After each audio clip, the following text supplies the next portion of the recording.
Onivia, League of Legends highlights. With the engage, you send Pantheon in as the hard engage, as the delivery system here for the Galio.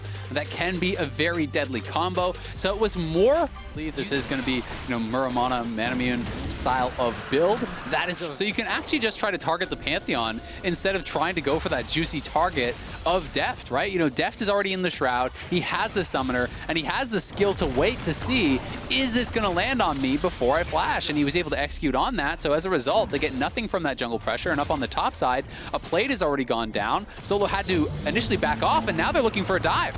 The Oran Horn is sounded off. Solo is able to find the knock-up onto Pioshik, but here comes Galio as well, and surely this is just a death sentence for the Flyquest top laner. He tries to tank it up, but DRX are way too clean. Bottom side, it's Flyquest returning the favor on the other end of the map. Turret going down, put the money in Doran's pocket. Solo just has to stand there. Oh, look at the emote. He knows. Follow-up ganks, follow-up aggressive play from DRX. Yeah, and I mean, you just have to look at the position in this game, but now maybe getting a pick here on Senna, no flash. Nicely done with the deadly flourish, and Turtle, his aim is true. Flyquest very risky. If they wanted to try to contest it, they know better, so Flyquest will take this Drake no contest. And now at 7. DRX with 3 men in the bottom lane. They got Pioshik shadowing them, just counter jungling right now, but in the middle lane, it's Power of Evil making the plays, bringing out the Emperor's Divide, but now it's going to be turned around, and PoE shut down by Doran. They try to get the pick there. Be a look if you don't feel that you need the MR, but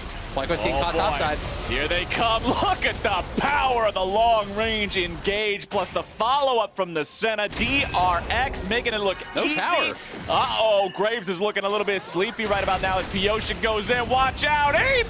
Here they come. It's Galio arriving with the grand entrance. Let's see if they can follow this one up with enough damage. Santorin still trying to get himself away. Keria is over the wall. He's got the spear. He doesn't even need it. Pioshik is on the board. If they take one step too far in any of the lanes, and they have got so much priority over the bottom side river and take that third Drake. Exactly. I think Flyquest pretty smart to just back it up after you don't get a kill on objective, or DRX are just going to bleed you out of this game because the gold lead has continued to expand now from that position, not even having the Oran ultimate, so DRX are just expertly navigating this. Control. Look at the ward line, man. Look at the enemy jungle. Look at Flyquest's red buff and how many wards are the soul laners. It's level 8 on the Thresh. How are you even supposed to find an engage so incredibly difficult, being that outpaced? Even Santorin down 4 levels on Doran. Okay, here we go. Death Sentence comes out from Ignar. Keria is the target, but he buys a ton of time with the shield.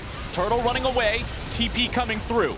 Flyquest falling back, and Solo continues chasing forward, looking for some sort of an opportunity onto Chovy, who goes into the stasis and gets himself out. Deadly Flourish and Oran ulti coming through, but they won't quite be able to find a kill. DRX is low health on multiple players, but the same can be said for Flyquest. Pioshik's able to make the play. There goes the sleep. There comes the Senna ulti. Power of Evil's the first one to fall, and here comes Keria right back into the fight, looking for the kill onto Ignar off to the left. He's able to find it. He's able to grab the kill onto Santorin, and Doran picks up another. Flyquest is destroyed, and DRX will win this fight without a single death. Nicely played there from DRX, and Chovy even on the hunt for Turtle. Oh, he's found him. Behold the Turtle. He cannot do it. They are simply too far behind. The ace for DRX into the Baron. But there was no way out for the Azir, and he had to be the guy to carry the fight, so DRX knew it. Almost triple what Ignar has. And one thing I want to point out with this gold graph on the screen, like a Chad. Go watch that last team fight replay again. He jumps in there at the now with a pincer attack. 4 men in the mid lane, 1 in the bottom lane. The Jace is able to just dismantle the turret. He's nearly full build. He's 5.5 items. Ignar's got 400 health. Keria on the front line, looking for the potential engage there. Power of Evil stepping away. Trying to hope for a miracle here. Hope that they can hold the line and continue to farm it out.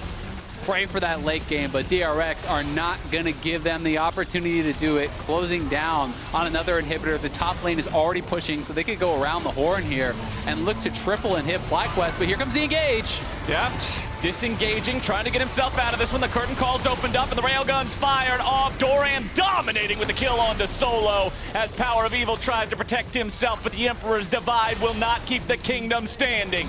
DRX pushing right on to the Nexus turrets. Wild Turtle barely hobbling away as Chovy moves forward, and the winds of war will blow Flyquest away. Carry is into the wrong fountain, but the man don't give a damn. Take a shower and it don't matter.